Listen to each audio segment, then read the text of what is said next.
चला कुठे जायचं म्हटलं की आपल्याकडे जे काही असतं त्याचा एक मस्त आपण पदार्थ बनवत असतो. तर माझ्या फ्रीजमध्ये एवढीशी फ्लावर होती, तीसुद्धा मी घेतली, बारीक चॉप करून घेतली.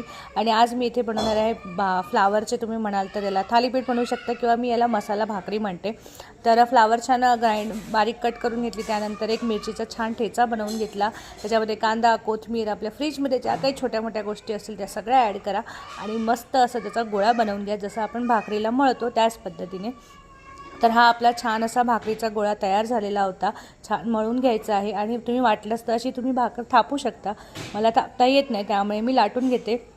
आणि थालीपीठाचा त्याला छान शेप दिलेला आहे, मध्ये होल वगैरे करून घेतले. छान खरपूस भाजून घ्यायची, पाणीसुद्धा लावायचं आहे वर. आणि दोन्ही साईडने छान खरपूस भाजून घेतलेली आहे भाकर.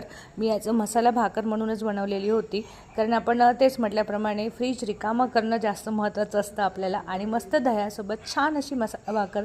कशी वाटली रेसिपी?